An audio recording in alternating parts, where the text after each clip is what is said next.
is up? Welcome back to my channel, and today I have a very exciting video. I've wanted to do this for so long. I love DIYs where I really want the product, like I want it to be in my own room. Let me just address the elephant in the room, which is my new hair. There will be a video on my new hair, but it's not done yet. Kind of why I'm wearing a hat, but it's still like extremely dark on the top. So I'm getting the rest lightened on Monday, so I'm not going to do the video until it's like fully done. The top is going to be more so like this kind of color, like this chocolatey brown color, so keep an eye out. But other than that, let's just hop right into the tutorial. Okay, so here's everything that you're going to need. I used two different kinds of beads. You definitely don't have to, but I thought it added a cool effect. I got both of these at Michael's, so it's pretty good. You can get both. You don't have to get both. It's up to you. You're also going to need some macrame cotton cord, again from Michael's. This is 50 yards, so this will last you a really long time. If you want to do a ton of different macrame products, you definitely will have enough to do more than one. You're also going to need a mirror. This is from Michael's. Mine's 14 inches, but if you wanted to do a vanity or something like that, you could totally do a bigger mirror. You're just gonna have to change as long as your cotton cord is. But let's get started. We're gonna start off by just kind of unraveling some of our macrame cord.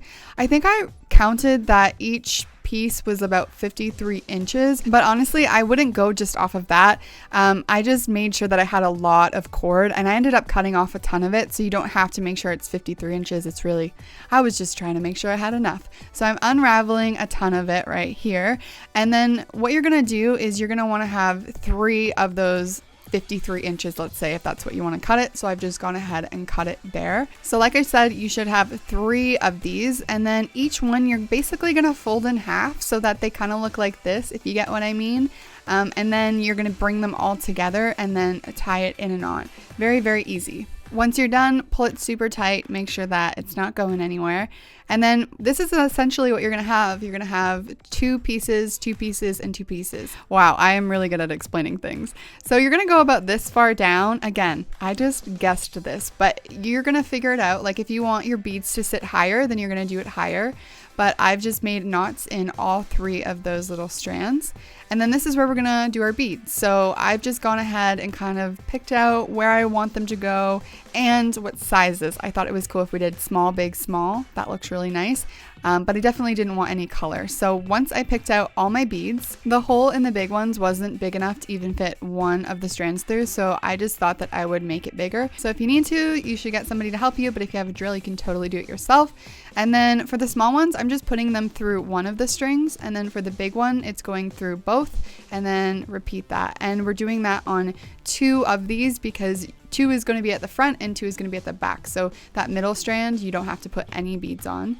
Once your beads are on, you're going to go ahead and put a knot just so that they don't move and fall around all over the place. And then you should have something that looks like this. So here's where it's going to get confusing on you maybe, but this is the most confusing thing of this whole thing. So you see how there's 2 on each strand, there's 2. You're not going to tie them together. You're going to tie one to the other strand. So see how I'm taking this one and I'm taking one from the other? Now I'm going to tie those 2 together. And you're going to repeat this for all the strands. Once you've done those 2, then the outer 2, you tied those together. Okay, so this is what you should have going on. And then just a little bit further down, about right there, we're just going to do a big knot just to hold it all together for now. So I've gone ahead and slipped my mirror in. I did it backwards so we didn't have any weird reflections. And this is what it's looking like so far. This is what I suggest so that you can really see where the beads are sitting. See if you're happy. If you're not happy, then you can just undo the knots and go ahead and do it again. The great thing about this is that it's not, so it's super easy to undo. So I'm just gonna flip this over and show you guys what the back looks like. And I decided that my top wasn't sitting close enough to the mirror, so I just undid the top knot and then grabbed everything again, and I'm just gonna throw a knot that's a little bit closer to the mirror because I knew how far I wanted it to sit down on the wall. And then see here, I was like, oh, I don't like that knot sitting out like that, so I'm just gonna tie these 2 knots a little bit closer so that that knot sits behind. You can honestly just go as you go. This is the easiest DIY I've ever done. Macrame can be hard and daunting for a lot of people, but because I just did knots, it's a lot easier. So it still looks like macrame, but honestly, you can do it. I believe in you. Now the last thing that I did is, you see that big knot at the bottom? I didn't like that. I didn't like that there was like string hanging down. So I just took that knot and I undid it, and I just tied all the strings to random strings on the back just so that you didn't see that down below. And yeah, I mean, you don't have to do that if you like it. You definitely don't have to. So this is the final look. I hope you guys enjoyed it. I think it's absolutely gorgeous. It looks so good in my room. It was like kind of one of the last things I really wanted to do before I started to film my room tour. I hope you love it. Please give this video a thumbs up if you did. So that is it. I'm so excited about this. It's super easy. I know y'all can do it. If you do it, make sure to tag me on Instagram. I would love to see your recreations. I will see you guys on Sunday for my next video. Bye!